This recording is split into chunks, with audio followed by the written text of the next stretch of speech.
Everyone, welcome back to our YouTube channel. आज हम एक नया टॉपिक पढ़ने वाले हैं जिसका नाम है लैम्स थ्योरी एंड उसका हम डेरिवेशन करने वाले हैं। एंड डेरिवेशन, ठीक, ये किसके लिए होता है? For thick cylinder. अब थिक सिलेंडर, थिन सिलेंडर क्या होता है ये बहुत लोगों को नहीं मालूम होगा, यहाँ तक पढ़े होंगे। तो चलिए पहले एक बात बता दें, थिक सिलेंडर क्या होता है और थिन सिलेंडर क्या होता है। ठीक, अगर देखें तो डाया और जो थिकनेस का रेशियो होता है, अगर वो लेस देन 20 होता है तब उसे हम क्या कहते हैं? Thick cylinder. समझ में आया? ठीक, सिलेंडर। और थिन सिलेंडर का होता है अगर हमारा डाया थिकनेस का रेशियो 20 के ज़्यादा हो तो उसे थिन सिलेंडर बोलते हैं। ठीक, तो जो लैम्स थे उन्होंने इस थिक सिलेंडर पे एक थ्योरी दी थी। अब क्यों थ्योरी दी थी ये जानिए।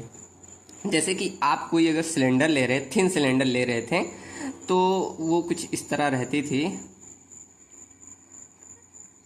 ठीक, तो उसमें ऐसे मान लीजिए ये आपका एक सिलेंडर है, अब थिन था, मतलब उसका जो अंदर का डाया था और ये थिकनेस का रेशियो ग्रेटर देन 20 था। तो उसमें हमारा क्या निकल के आ रहा था? जो हुप स्ट्रेस है और जो आपका लॉन्गिट्यूडनल स्ट्रेस है और जो सिग्मा आर, ये तीनों क्या थे कि कांस्टेंट आते थे। ये तीनों आपकी कांस्टेंट आते थे। ठीक, लेकिन जब आप थिक सिलेंडर पढ़ते हैं उसमें मान लीजिए अब ये हमारा क्या हो गया? डाया और थिकनेस का रेशियो लेस देन 20 हो गया, तो ये हमारा थिन सिलेंडर बन गया।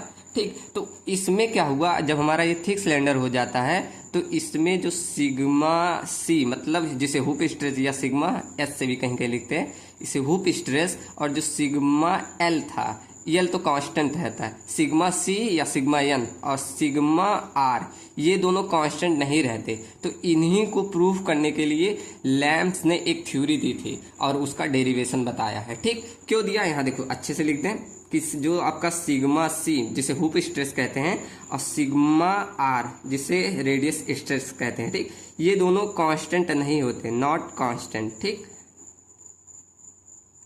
इसी को, और जो यहाँ सिग्मा एल होता है ये हमारा इसमें कांस्टेंट रहता है। किस केस में?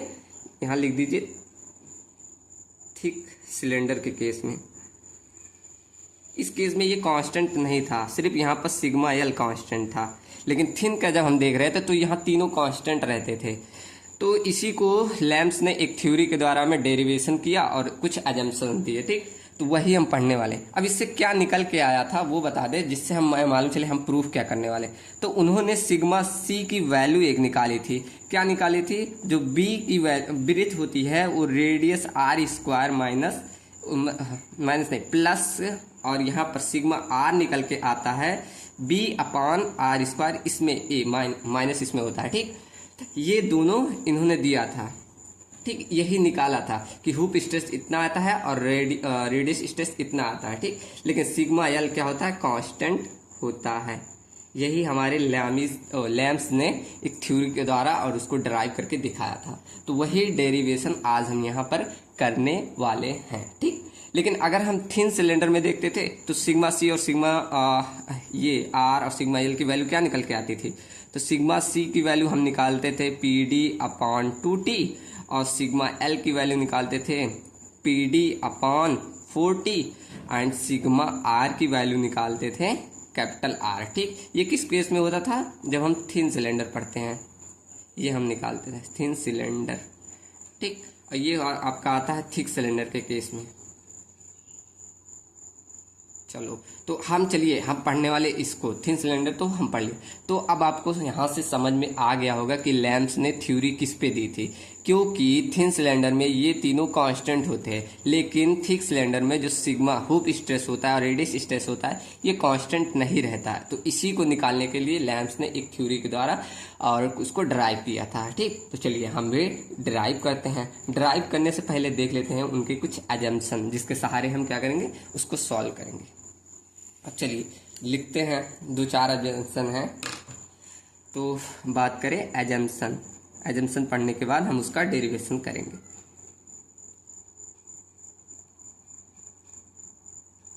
ठीक, तो फर्स्ट एजम्पशन क्या था उनका कि जो प्लेन सेक्शन है वो प्लेन रहती है before and after applying the pressure. मान लीजिए, तो पहले लिख दूं तो बता रहा हूं। ठीक, जैसे plane section of cylinder remain plane even after application of internal pressure। ठीक, समझ में आया कि हमारा जो प्लेन सेक्शन है वो हमारा प्लेन ही रहेगा, उस पर pressure before and after apply करने के बाद। अब एग्जांपल में देखें, जैसे कि मान लीजिए ये आपका एक थिक सिलेंडर ले लिया, यही आपका थिक सिलेंडर है। तो ये इसका कहने का मतलब है कि यहाँ पर देखे सिग्मा एल, या यहाँ पर देखे सिग्मा एल, या यहाँ पर सिग्मा एल, ये सभी जगह सेम रहेंगे before and after applying the pressure. ठीक, यही इसका मतलब होता है। जैसे कि एग्जांपल, अगर रियल लाइफ एग्जांपल देखें, अगर आपने पाइप में फ्लो होते देखा होगा, एक पाइप, बड़ी वाली पाइप आपने कभी देखा होगा, तो अगर हम उसमें पानी का फ्लो करा रहे हैं तो ऐसा नहीं हो रहा कि पानी जब खुद तेज से फ्लो कर रहा है तो वो अच्छे से फ्लो कर रहा है, लेकिन जैसे हम बन के वो सिकुड़ जा रहा है, ऐसा नहीं होता। जैसे कि कोई थिक आपने देखा होगा ऐसे पानी फ्लो करते हुए, क्यों नहीं होता? क्योंकि उस पर जो ये मटेरियल होते हैं उस पर जो स्ट्रेस की वैल्यू होती है वो हर जगह समान होती है। अगर यही क्या हो, यहाँ वेरी कर जाए, यहाँ सिग्मा 1 हो जाए, यहाँ सिग्मा 2 हो जाए, यहाँ सिग्मा 3 हो जाए, तो क्या होगा, ऐसे टेढ़ा होकर ये टूट जाएगा। ठीक, तो यही कारण है कि plane section of cylinder remain plane even application of internal pressure, उस पे जो इंटरनल प्रेशर आता है उसके बाद। ठीक, चलिए समझ में आया, ये पहला एजम्पशन था। सेकंड देखते हैं एजम्पशन उनका कि मटेरियल जो हमारा रहता है वो होमोजीनियस एंड आइसोट्रॉपिक होना चाहिए। ठीक, तो इसको लिख देंगे, द मटेरियल इस होमोजीनियस एंड आइसोट्रॉपिक होना चाहिए। अब इसका मतलब क्या होता है? इसका मतलब होता है कि हमारा जो मटेरियल हो होमोजीनियस आइसोट्रॉपिक, मतलब कोई मटेरियल बना हो उस पर ई की वैल्यू और ई की वैल्यू हो गया, म्यू की वैल्यू हो गया, ये सभी स्थानों पे सेम होना चाहिए। ठीक, यही मतलब होता है इसका। चलिए, मेनली देखा जाए तो यही दो एजम्पशन यूज होते हैं, और कहीं कहीं देखोगे तो और भी एजम्पशन है। ये मेनली मतलब यही दो एजम्पशन होते हैं, और भी कहीं कहीं बुकों में है, वो भी लिखवा दे रहा हूँ कि द मटेरियल, मेन तो इसी के अंतर्गत ये वाला वही आ जाएगा, द मटेरियल इज स्ट्रेस्ड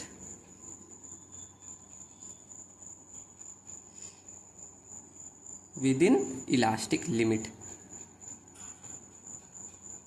ठीक, तो मतलब जो मटेरियल होता है वो स्ट्रेच होता है कहाँ तक? अपनी इलास्टिक लिमिट तक। ठीक, चलिए ये तीन हो गए, और भी एप्लीकेशन होगा वो लिख लीजिए।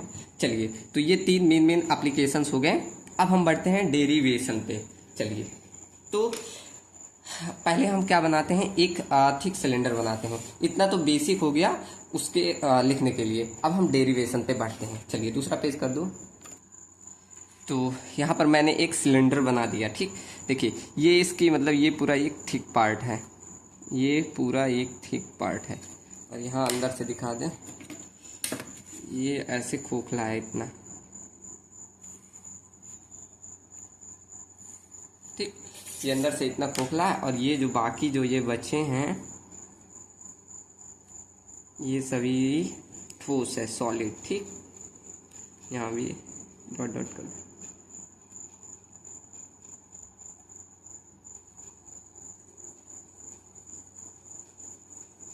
और ये जो बीच में देख रहा है ये हमारा खोखला भाग है। ठीक, चलिए अब हम क्या करते हैं, ये जो अंदर वाला है इसे हम मान ले रहे हैं यहाँ तक R1 रेडियस और यहाँ तक R2। अब इसको ऐसे समझ नहीं आ रहा तो इसका फ्रंट हम क्रॉस सेक्शन यहाँ बनाए हैं। देखिए यहाँ पर इसको फ्रंट क्रॉस सेक्शन बनाए, ये पूरा सॉलिड वाला भाग और ये अंदर वाला ये आपका खोखला वाला भाग। ठीक, चलिए तो यहाँ पर मैंने ये इसका सेंटर लिया, इसको मान लिए यहाँ तक मान ले रहे हैं R1। ठीक, और ये जो बाहर तक की रेडियस है इसे मान ले रहे हैं R2 रेडियस। ठीक, इतना समझ में आया। अब हम क्या करते हैं, इसी के बीच ये सॉलिड वाले भाग में एक स्ट्रिप कंसीडर कर ले रहे हैं। कितने थिकनेस का?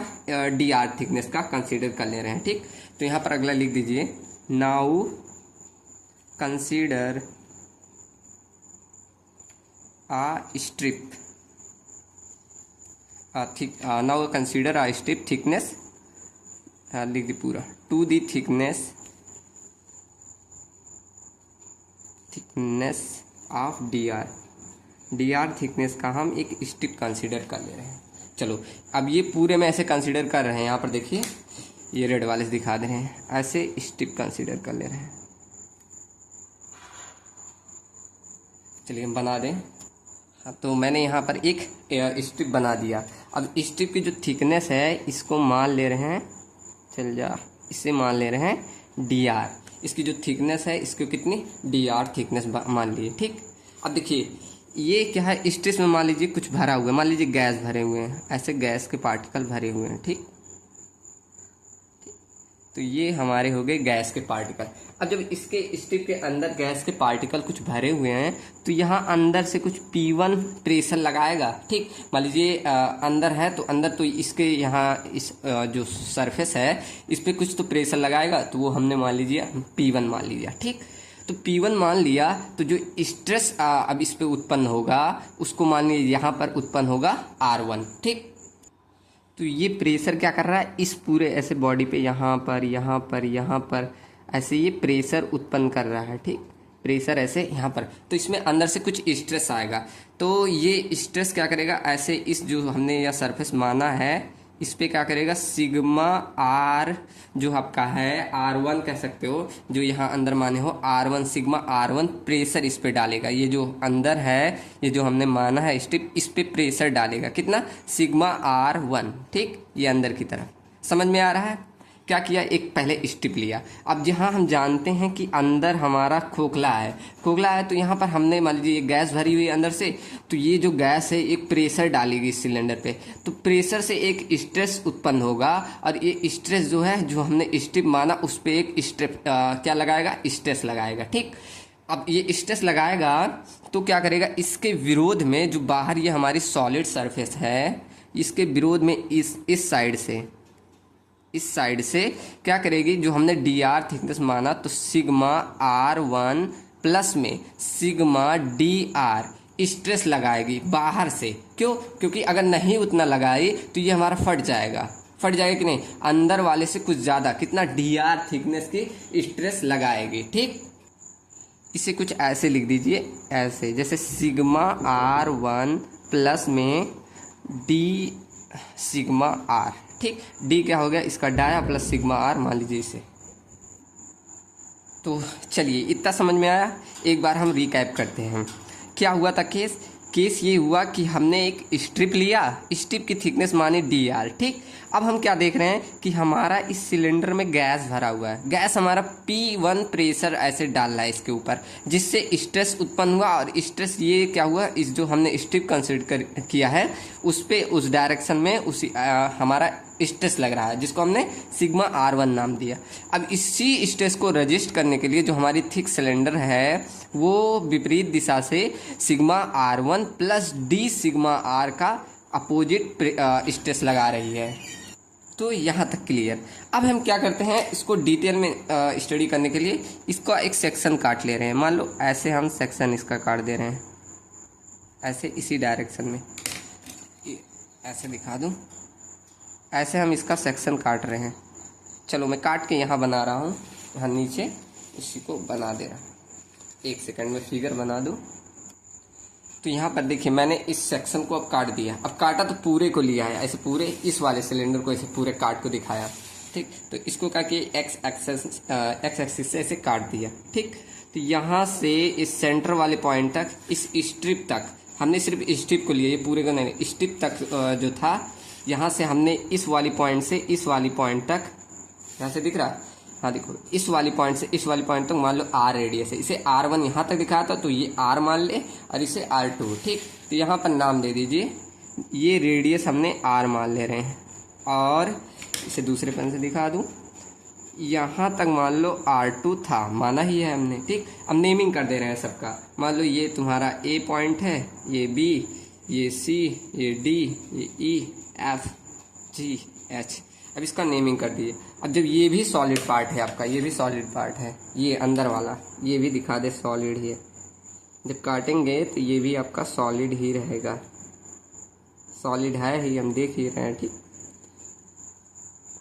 अब आपको पता होगा हुप स्ट्रेस कहाँ उत्पन्न होता है, एकदम ऐसे ऊपर इसके उत्पन्न होगा जहाँ कहते हैं सरकमफेरेंस।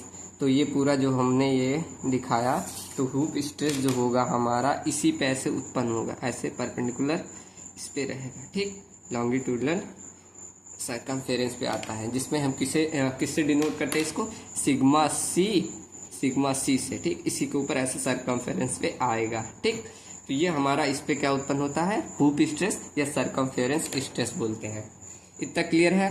ये इसकी आर रेडियस, इसकी R2 रेडियस, और जो इस पे स्ट्रेस उत्पन्न हो रहा था वो भी दिखा दें। ये हमारा गैस इस पे सिग्मा R1 स्ट्रेस उत्पन्न कर रहा था, और उसके रेफरेंस में हमारा जो ये स्ट्रिप था यहाँ पर कितना, sigma R1 plus D sigma R1 opposite में स्ट्रेस दे रहा था। ठीक, यहाँ R1 ही R लिखेंगे क्योंकि टोटल रेडियस इसका R है यहाँ से। ठीक, ये R था तो इसलिए इसे सिग्मा R दिखाएंगे। चलो, इतना क्लियर है। अब हम आते हैं सीधे इक्विलिब्रियम कंडीशन पे। तो इक्विलिब्रियम में क्या रखेंगे, जो हमारा रजिस्टिंग फोर्स लगा रहा है, मतलब कि ये जो ये जो सिलेंडर की थिकनेस है, यहाँ देखिए, ये जो सिलेंडर की थिकनेस, ये रेजिस्टेंस लगा रहा है, और ये ब्रस्टिंग, मतलब जो ब्रस्टिंग क्या होता है कि जो भी प्रेशर, इंटरनल प्रेशर लगता है उसे ब्रस्टिंग फोर्स कहते हैं। ठीक, तो जो ब्रस्टिंग फोर्स है और जो ये रजिस्टिंग फोर्स है, ये इक्वल करके हम देखेंगे। ठीक, तो यही देखने वाले हैं। चलिए, क्या लिखेंगे यहाँ, दिख रहा, चलो चलिए, तो भी लिखिए यहाँ, रजिस्टिंग फोर्स इक्वल टू जो ब्रस्टिंग फोर्स होता है, इन दोनों को हम इक्वल करने वाले हैं। तो हम जानते हैं फोर्स इक्वल टू क्या होता है, स्ट्रेस इनटू एरिया। तो रजिस्टिंग फोर्स क्या लग रहा है, अगर आप देखें यहाँ पर इस वाले फिगर में, रजिस्टिंग हमारा क्या कर रहा है, ये पहले तो ये स्ट्रेस लगेगा सिग्मा सी, इस सरकमफेरेंस पे जो लग रहा है सिग्मा सी स्ट्रेस लगेगा, और कहाँ तक, L लंबाई तक, और थिकनेस DR। तो यही ले लेंगे, क्या लेंगे, सिग्मा सी इंटू L, और थिकनेस कितनी, DR, और दोनों साइड लेंगे तो 2 लिख देंगे। ठीक, 2 into sigma C into L, दिख रहा है, ये भी देखना पड़ता है हमेशा। तो 2 into sigma C into L into DR, ये आपका रजिस्टिंग फोर्स आ गया। ठीक, अब हम देखेंगे ब्रस्टिंग फोर्स, मतलब अंदर से जो प्रेशर क्या लग रहा है, अंदर से देखिए। अब यहाँ पर देखेंगे तो ये ब्रस्टिंग फोर्स क्या लग रहा है इसमें, ये सिग्मा R जो यहाँ अंदर से लग रहा था, सिग्मा R इंटू लंबाई L तक, और इसका एरिया देखेंगे तो ये R माने हैं तो R 2R। ठीक, तो ये हो जाएगा, और माइनस में विपरीत से यहाँ लग रहा है कौन, सिग्मा R1 प्लस DR। अब इसका जो ये हो गया फोर्स इंटू इसका एरिया देखेंगे तो R, ये इंटरनल R प्लस DR। ठीक, और लंबाई इसकी L तक। चलिए, समझ ऐसे नहीं आएगा, डायरेक्ट देखते हैं। देखो, अब क्या करेंगे, पहले अंदर वाला लिखते हैं। अंदर वाला कितना लग रहा है, सिग्मा R इंटू में कितने लेंथ तक, 2R इंटू L, ये इसका एरिया हो गया। माइनस में जो विपरीत से लगा रहा है वो कितना है, वो है sigma R plus D sigma R, ये हमारा जो हो गया स्ट्रेस, इंटू इसका एरिया देखेंगे तो 2 इंटू R प्लस DR, और लेंथ कितनी है L। ठीक, दिख रहा है, हाँ दिख रहा है। ठीक, चलिए, तो ये पूरा इसका इक्वेशन, अब ये इक्वेशन हो गया, अब बस इसे सॉल्व करना है। इतना समझ में आया, क्या किए, ये रजिस्टिंग फोर्स जो हमारा लग रहा है, उसका ब्रस्टिंग फोर्स मतलब जो प्रेशर को सहन करने के लिए अंदर से लगता है, कैपेसिटी प्रेशर। ठीक, तो वही हमारा ब्रस्टिंग फोर्स कहलाता है, सॉरी। ठीक, चलिए, तो इसको हम सॉल्व करते हैं। चलिए, सॉल्व कर ले।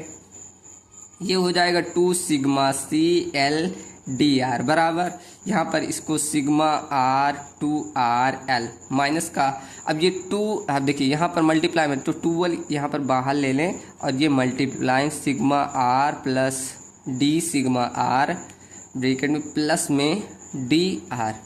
ठीक, अब चलिए इसकी मल्टीप्लाई इसमें करके देख लेते हैं क्या आता है। तो 2 सिग्मा सी L DR बराबर sigma R 2R into L minus, अब इसको 2l यहीं रहने दीजिए। अब इस सिग्मा आर को इसमें मल्टीप्लाई करेंगे तो ये आ जाएगा r इंटू सिग्मा आर, और इसको इसमें करेंगे तो प्लस में आ जाएगा sigma R into D R. ठीक, ये खत्म हो गया। अब इसको उठाइए, प्लस में डी सिग्मा आर को आर से करेंगे तो R into D sigma R, ये आएगा। ठीक, अब इस डी सिग्मा आर को डी आर से कर दीजिए तो ये आ जाएगा D sigma R into D R. Simple calculation. चलिए ये हो गया। अब क्या करें, -2l को इसमें मल्टीप्लाई कर दीजिए, 2 sigma C L D R बराबर sigma R 2r l minus. अब इसमें करेंगे तो ये हो जाएगा 2l r into sigma R plus 2l। अब इस 2l को सब में मल्टीप्लाई कर दे रहे हैं, 2 यहाँ l लगा दीजिए, 2l sigma r D R plus में इस 2l को यहाँ लीजिए, 2l r D sigma R plus में फिर यहाँ से 2l D sigma R into D R. ठीक, चलिए, ओफ ये गलती कर दी, यहाँ में माइनस था तो जब मल्टीप्लाई होगा तो सब में माइनस आ जाएगा। सॉरी, ये माइनस लगा दीजिए, यहाँ सब माइनस हो जाएंगे, ये भी माइनस, ये भी माइनस, समझ रहे हैं। ठीक, जैसे ये माइनस में है, सब में होगा तो माइनस हो जाएगा। चलिए इतना समझ आएगा। अब देखिए, अगर यहाँ आप देख रहे हैं तो सिग्मा आर, यहाँ भी सिग्मा आर, 2l यहाँ आर यहाँ, तो ये यहाँ कैंसिल हो गए। ठीक, अब आपने एक चीज़ पढ़ा होगा कि जब डी सिग्मा आर और डी आर जब छोटी, ये एक छोटा है, क्या कहेंगे, छोटा कांस्टेंट है, तो ये छोटा है, ये भी छोटा है, जब छोटे से छोटा मल्टीप्लाई होगा, ये आपने पढ़ा होगा, इसे 0 बोल देते हैं। ठीक, यहाँ देख नहीं रहा, इसे हम 0 बोलते हैं। बचा कितना, यही दोनों बचे। चलिए लिख देते हैं दोनों।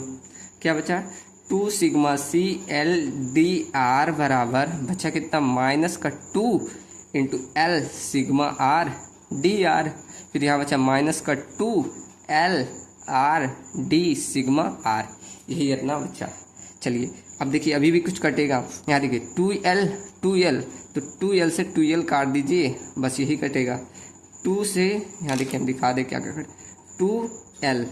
2l और यहाँ से 2l कॉमन लेके चाहे ऐसे डायरेक्टली हमने काट दिया। चलिए बचा कितना, अब sigma C D R equal to minus का सिग्मा आर डी आर।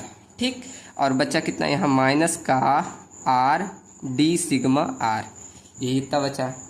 चलो तो ये हमारी इतना बच गया।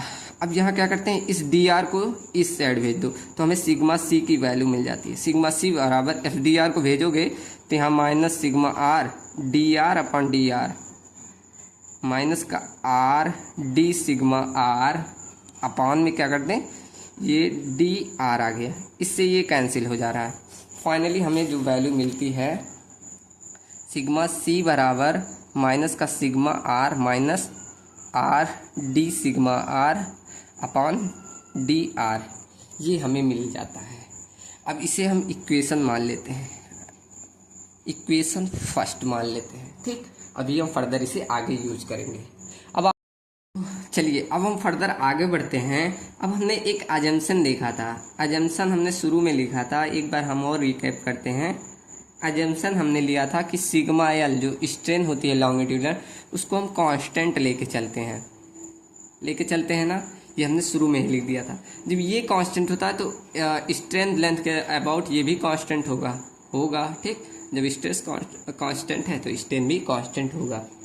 अब आपने अगर प्रीवियस में पढ़ा हो, जब हम स्ट्रेन निकालते हैं लेंथ के अलोंग, या हम हुक स्ट्रेस सरकमफेरेंस के अलोंग निकालते हैं, तो हमने एक फार्मूला देखा होगा, नहीं देखा तो सीख लीजिए। EL इक्वल टू, ये फार्मूला होता है sigma L upon E minus mu sigma upon C upon E, फिर माइनस लेके चलते हैं mu sigma R upon E। ठीक, ये फार्मूला होता है।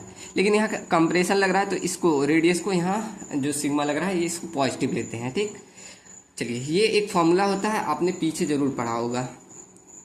चलिए तो यहाँ पर क्या करते हैं, अगर देखें तो EL को हमने कांस्टेंट लेके चला, क्या लिख दे, sigma L upon E minus mu sigma C upon E plus में mu sigma R upon E equal to हम यहाँ लिख दे कांस्टेंट।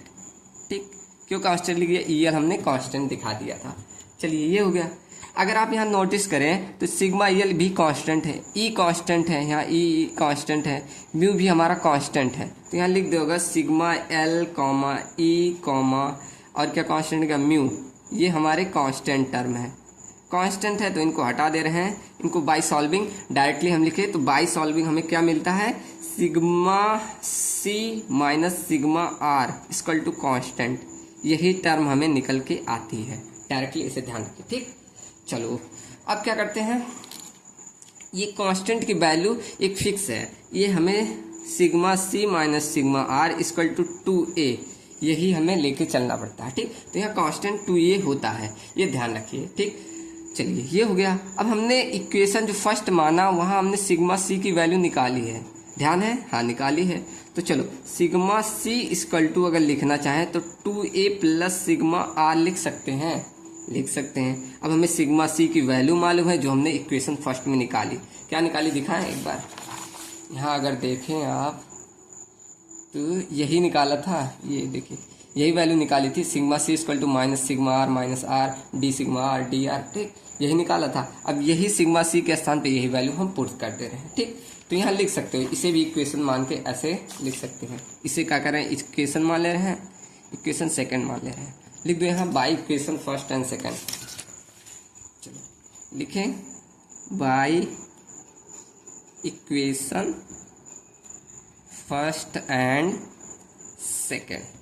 अब यहाँ सिग्मा सी के स्थान पे उसे लिख दो, तो यहाँ लिख देगा 2a प्लस सिग्मा आर बराबर, सिग्मा सी की वैल्यू कितनी थी, ये वैल्यू थी माइनस का sigma R minus R D sigma R upon D R, यही वैल्यू थी, हाँ यही थी। ठीक, चलो अगर हम क्या देखें, यहाँ सिग्मा आर माइनस का है, इधर लाए तो पॉजिटिव हो जाएगा, तो 2a प्लस सिग्मा आर यहाँ पर लाओगे तो प्लस में सिग्मा आर इक्वल टू, यहाँ बचेगा माइनस का R D sigma R upon D R, ये वैल्यू बचेगी।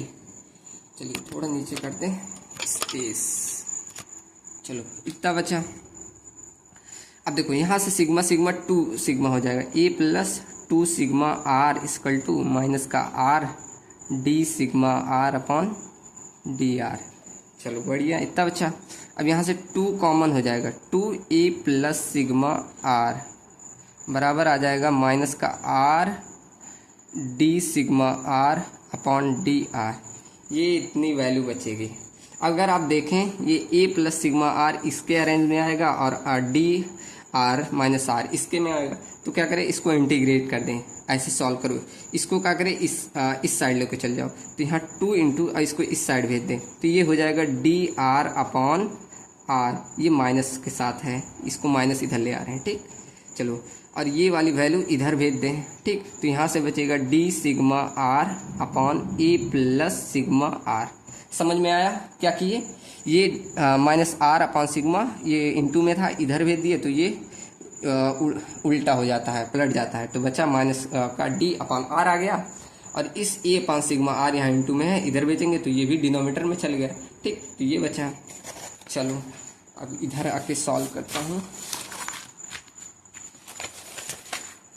क्या वैल्यू आई एक बार लिख दूँ, तो हमारी वैल्यू ये निकल के आई। ठीक, अभी हम क्या करते हैं, इसको दोनों पक्षों को इंटीग्रेट कर देते हैं, ये हम इंटीग्रेट कर देते हैं। तो जब 1 अपान आर का करोगे तो ये आ जाएगा log e पे पावर r।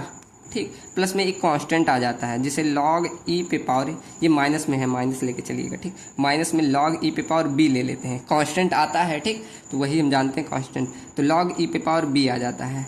चलिए अब इसको करोगे तो ये भी आ जाएगा log e पे power e plus sigma R, simple integration है। ठीक, यहाँ कांस्टेंट ले लिए। अब क्या करें, हम जानते हैं एक में प्लस एक में माइनस, तो इसको कुछ इस तरह, ये देखो इसको जब यहाँ पर क्या लिख सकते हैं, log ln लिख दें, ln यहाँ पर एक प्लस है एक माइनस, तो यहाँ पर लिख सकते हैं ln b अपॉन आर। ये इसको यहाँ पर भेजोगे तो ये आर स्क्वायर हो जाता है, ये अपने वैल्यू जब इंटू में यहाँ कोई रहती है इस पर भेजोगे तो आर स्क्वायर, तो ln b upon R square ये वैल्यू आ जाती है। ठीक, जैसे कि अगर इसको सॉल्व कर log e को इधर लाओगे तो प्लस माइनस जब ये रहती है ये फंक्शन बनता है, पढ़ा होगा लॉग फंक्शन तो जानते होंगे। ठीक, यहाँ ln A plus sigma R हो जाएगा। ठीक, अब इस ln से इस ln को काट देते हैं, काट दिया, बचा कितना b upon R square equal to A plus sigma R. अब हमारी वैल्यू लगभग आ ही गई। अब सिग्मा आर हमें चाहिए, तो सिग्मा आर इक्वल टू क्या हो जाएगा, ए, इसको भेज दीजिए इधर, तो यहाँ पर सॉरी गलती कर दे रहा हूँ, इससे हमें सिग्मा आर चाहिए, इसी को भेज दे रहे हैं इधर, तो बचेगा कितना b upon R square minus A equal to sigma R. आ गया ना आर की वैल्यू। अब हमें एक चीज़ और चाहिए, कितना, सिग्मा सी।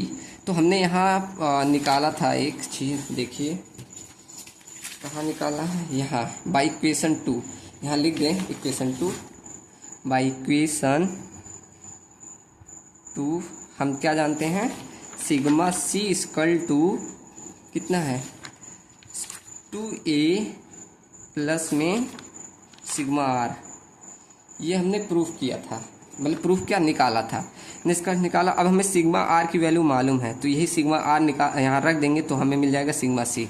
चलो रख दो, सिग्मा सी बराबर सिग्मा आर की वैल्यू रख दो 2a plus b upon R square minus A. अब ये ए से घटाओगे तो सिग्मा सी की वैल्यू कितना आ जाएगा, b upon R square plus A. यहाँ से सिग्मा सी की वैल्यू निकल आएगी। ठीक, तो यहाँ से हेंस हम निकाल लिए दोनों को। ठीक, यही हमें प्रूफ करना था। तो कितने लोगों को समझ में आया, कोई भी प्रॉब्लम? मुझे तो नहीं लगता काफ़ी डिटेल में इतनी लॉन्ग वीडियो में पढ़ाया हूँ। हाँ, कहीं कहीं थोड़ा सा हिचकिचाया हूँ, अभी उतनी एक्सपीरियंस नहीं है भाई, तो काफ़ी अच्छा लगा ये समझा के, पूरा कंप्लीट होता है। कोई भी डाउट अगर आपको आया होगा तो बताइएगा, और कैसी लगी वीडियो ये भी ज़रूर बताइएगा। अगर कोई भी आपको सोम में रिलेटेड कोई भी डाउट आए ज़रूर शेयर करिएगा, उसकी स्पेशली वीडियो हम बनाएंगे। ठीक, तो कैसी लगी ये लैम्प्स थ्योरी और इसके डेरिवेशन हमने जो भी किया। ठीक, तो चलिए मिलते हैं नेक्स्ट वीडियो में न्यू टॉपिक के साथ, और ज़रूर अपने डाउट शेयर करिएगा। अगर किसी भी टॉपिक में सोम में कोई भी टॉपिक जानना होगा ज़रूर कमेंट सेक्शन में दीजिएगा, जिसकी मोस्ट प्रोबेबिलिटी आएगी हम उसको नेक्स्ट लेक्चर में वही बनाने वाले हैं। चलिए मिलते हैं नेक्स्ट वीडियो में। Thank you so much.